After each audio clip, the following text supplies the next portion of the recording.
तर मनसेचा गुढीपाडवा जो आहे तो आता शिवाजी पार्कामध्ये साजरा होणार आहे। या ठिकाणी गुढीपाडवा मेळावा त्या दिवशी होणार आहे। तर यासाठी मनसेच्या कार्यकर्त्यांकडून ठिकठिकाणी बॅनरबाजी सुद्धा करण्यात आलेली आहे। मनसेच्या या पोस्टर्सवरती बाळासाहेब ठाकरेंचा फोटो लावण्यात आलाय आणि याआधी मनसेच्या बॅनरवरती कधीच बाळासाहेबांचा फोटो लावण्यात आला नव्हता, त्यामुळे आता राजकीय चर्चांना उधाण आलंय। तर शिवाजी पार्कमधून याचाच आढावा घेतलाय आमच्या प्रतिनिधी वैदेही काणेकर यांनी। महाराष्ट्र नवनिर्माण सेनेचा गुढीपाडवा मेळावा शिवाजी पार्कवर होणार आहे, पण तत्पूर्वी जर आपण बघितलं तर मनसेच्या वतीनं मोठी तयारी करण्यात आलेली आहे। अनेक ठिकाणी बॅनर्स देखील लावण्यात आलेले आहेत। त्याच्यापैकी एक बॅनर सध्या प्रत्येकाचं लक्ष वेधून घेतोय।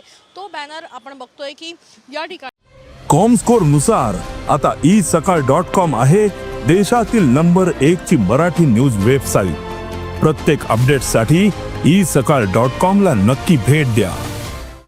आपण बघतोय की या बॅनरवर खरं तर बाळासाहेब ठाकरे यांचा फोटो जो आहे तो मनसेतर्फे लावण्यात आला असल्याचं बघायला मिळतंय।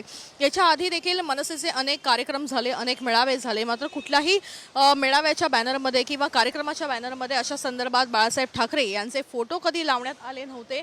मात्र आपण बघतोय की गुढीपाडवा मेळाव्याच्या या बॅनरवर बाळासाहेब ठाकरे यांचा हा फोटो जो आहे तो लावण्यात आलेला आहे। त्याच्यामुळे निश्चितच चर्चा जी आहे ती रंगलेली बघायला मिळते।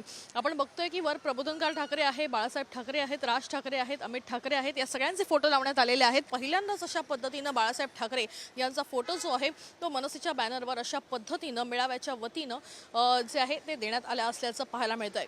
कॅमेरा पर्सन अरविंद सवैदेही काणेकर, साम टीव्ही न्यूज, मुंबई।